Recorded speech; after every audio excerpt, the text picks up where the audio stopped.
Dans cette édition, la célébration aujourd'hui de la journée de l'enfant africain, nous irons donc dans la commune de Yopougon pour suivre les activités d'une ONG en faveur du développement de l'enfant africain. Vers l'autosuffisance de la Côte d'Ivoire en riz, des experts chinois ont visité un site dans le sud du pays. Près de 2000 hectares de riz irrigués vont accueillir le projet. Nelson Mandela va mieux, c'est ce qu'annonce le président sud-africain Jacob Zuma, mais la communauté congolaise de Pretoria appréhende un avenir sans Madiba. Madame, Monsieur, bonsoir et bienvenue dans votre édition. L'Afrique célèbre aujourd'hui, dimanche 16 juin, l'enfant africain. C'est une journée en souvenir du massacre de centaines d'enfants lors d'une marche pour leurs droits en Afrique du Sud en 1976 pendant l'apartheid.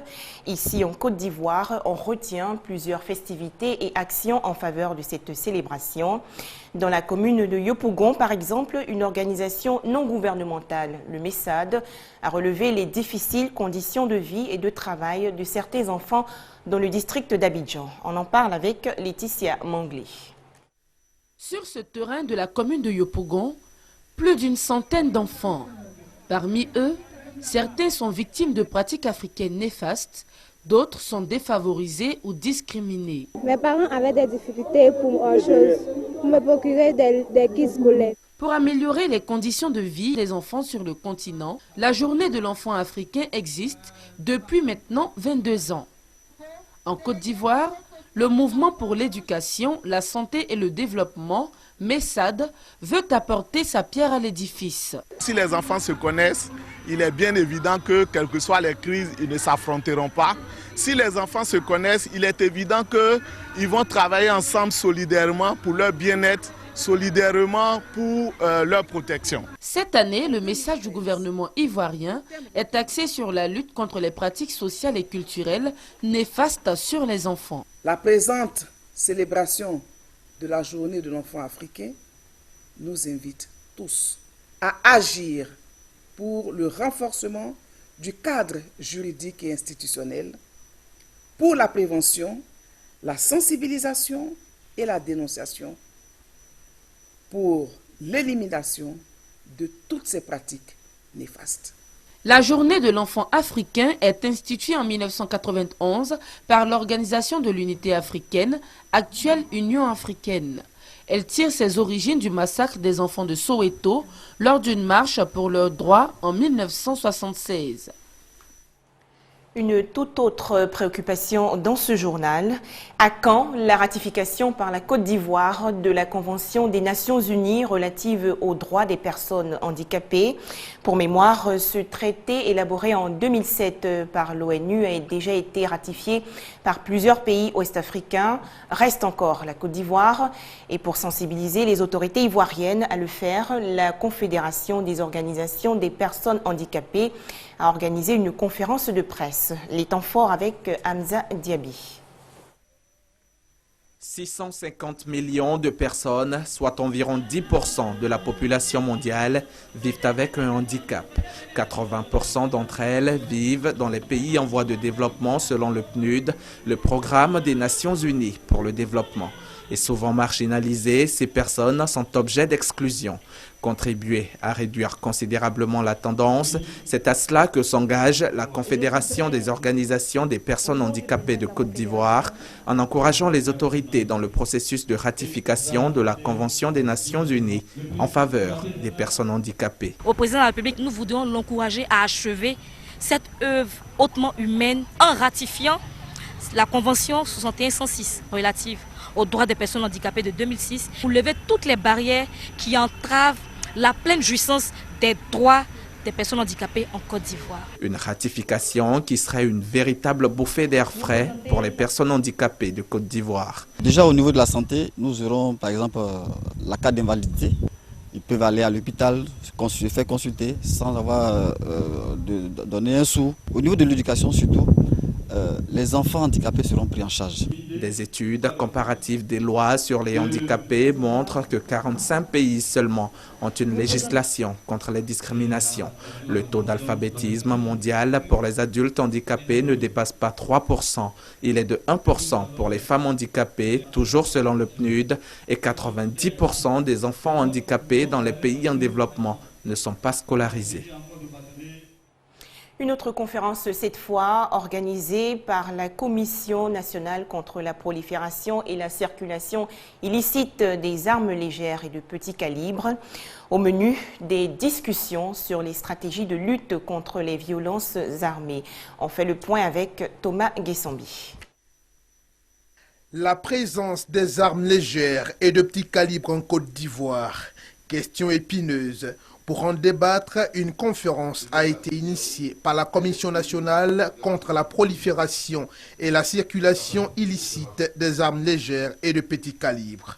À la table ronde de conférence, une coalition d'entités objectifs contribuer à la résolution de la question. Pour le président de la Comnat ALPC, le contrôleur général de police, Désiré Adjoussou, des actions sont entreprises au niveau national et même sous-régional pour endiguer le phénomène. Les efforts de la Comnat ALPC ne se sont pas arrêtés à la seule sous-région, a révélé Anzien Kouadja, secrétaire exécutif de la Comnat ALPC. Il en veut pour preuve la contribution de la Comnat ALPC aux débats qui ont abouti à la ratification du traité sur le commerce des armes à l'Assemblée générale des Nations unies le 2 avril dernier. Pour clore la série des communications, deux autres intervenants, Touré Fama, chargé de l'Observatoire sur la violence armée, et Karamoko Diakité, président du Razalao Côte d'Ivoire.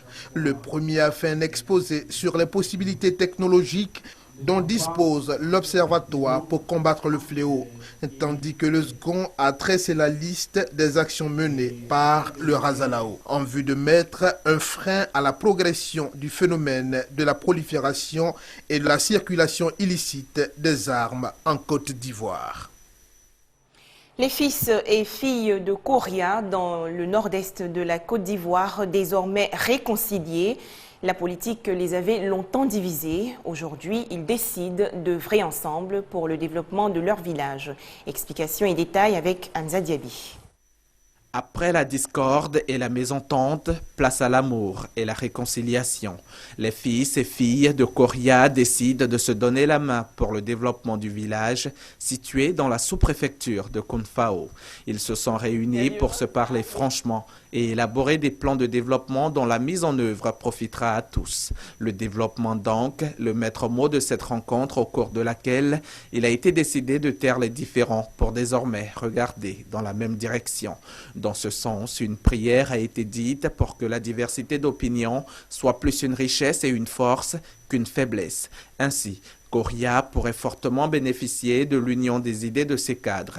Sur place, une levée de fonds a été réalisée pour la réhabilitation de la première école de Koria, bâtie depuis 1952.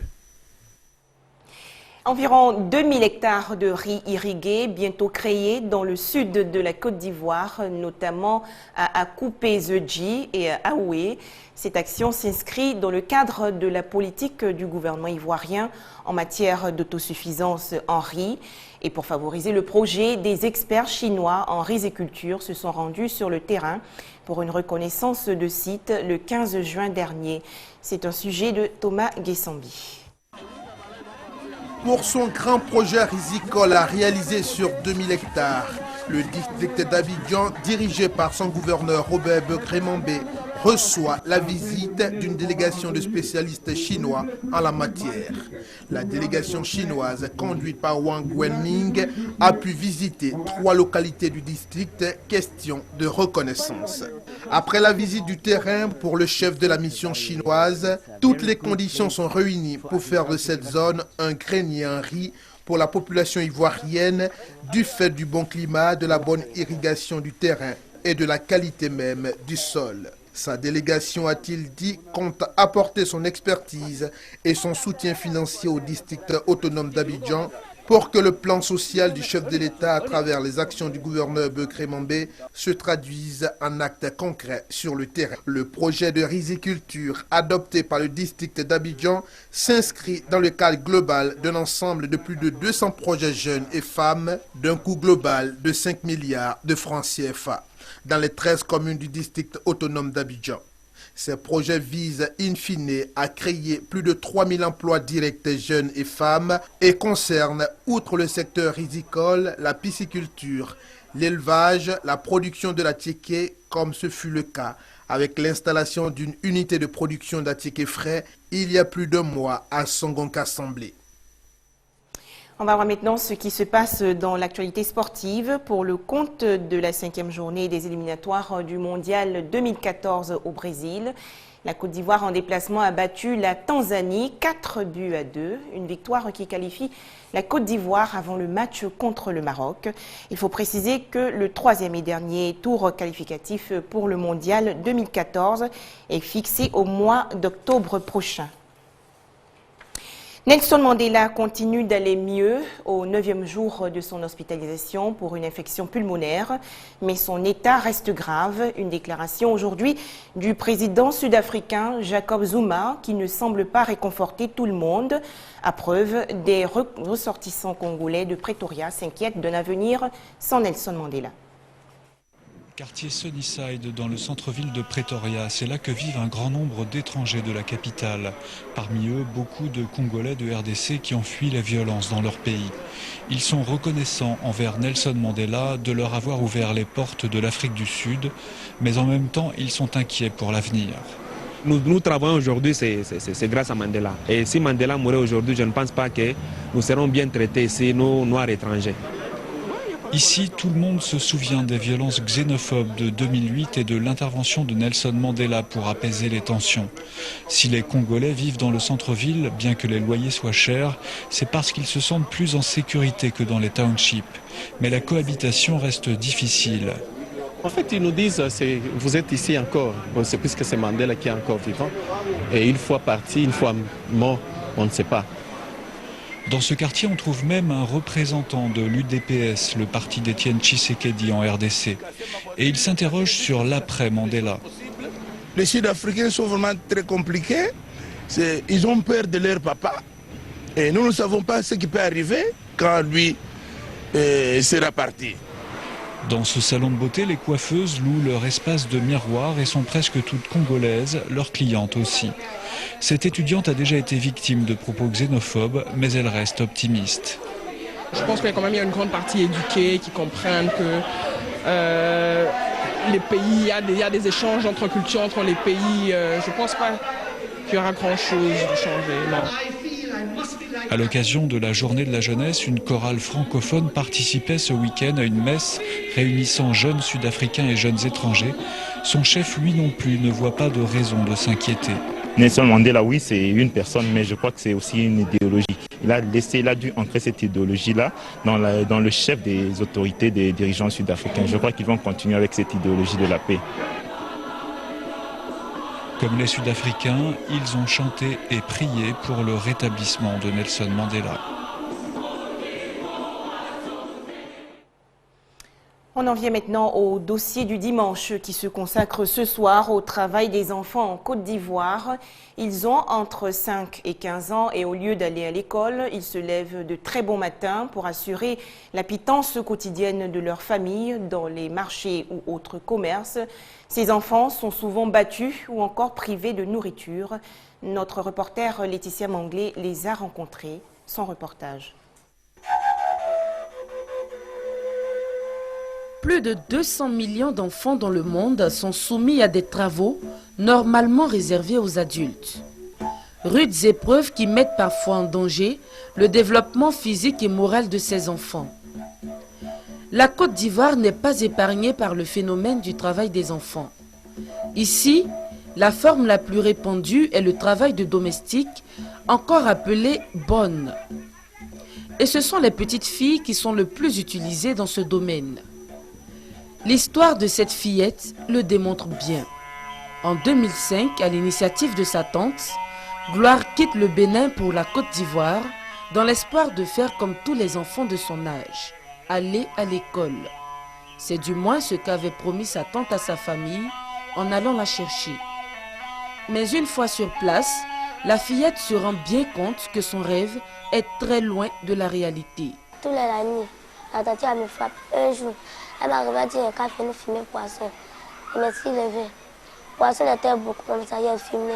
Elle est partie dormir à 22h. Quand elle est partie dormir à 22h, à 23h, quand elle arrivait, elle dit poisson est venu encore à filmer. On a filmé un jour, elle a attendu le matin jusqu'à hier fille. Plus de 46 000 enfants âgés de 5 à 17 ans sont les premiers à se réveiller et les derniers à s'endormir, selon l'Organisation internationale du travail. Certains d'entre eux ont été plus chanceux. Ils sont aujourd'hui pensionnaires au Bureau international catholique de l'enfance, BICE. Je suis à Bokanda. Il y a un monsieur qui est là-bas, il cherche les enfants pour déparer pour venir à Bidjan. Qu'est-ce qu'il veut? On dit préparer seulement. Il sauve l'enfant, il nettoie dans la cuisine, il nettoie dans la maison, il lave habits. Il va accompagner l'enfant à l'école. Il y a un monsieur, on est voisine, que tout ce qu'elle me fait de lui dit, donc il a dit tout.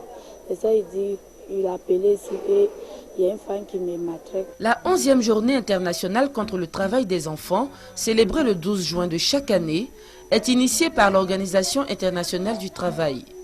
Le message cette année est « Non au travail des enfants dans le travail domestique ». Un enfant de moins de 14 ans ne doit pas travailler. La Côte d'Ivoire, par exemple, a pris un décret qui identifie les travaux dangereux, donc que les enfants ne doivent pas faire. Vous avez aujourd'hui une ligne verte, le 800-880, qui permet d'informer les autorités sur les cas de violation des droits des enfants. La loi oui, mais sur le terrain, les données changent. Cette maîtresse de maison n'entend pas les choses de cette oreille. Pour elle, une servante mineure est plus soumise et bon marché. Moi, je prends les petites filles du village parce qu'elles n'ont pas de salaire. Ils mangent chez toi, tu les habilles, tu fais d'elles ce que tu veux. Donc, moi ce n'est pas mon problème. Hein. Je les ai envoyés, moi je les ai pris au village, je les ramasse comme ça. C'est eux qui prennent mes enfants, c'est eux qui s'occupent de moi. Mon commerce, tout ça, sont là pour ça. La journée mondiale contre le travail des enfants a été instituée par l'OIT en 2002. Elle vise entre autres à attirer l'attention sur l'ampleur du travail des enfants dans le secteur domestique. Malgré tout, de nombreux enfants en Côte d'Ivoire sont encore au travail. Et c'est sur ce dossier que prend fin ce journal. Merci à vous de l'avoir suivi et excellente fête des pères à tous.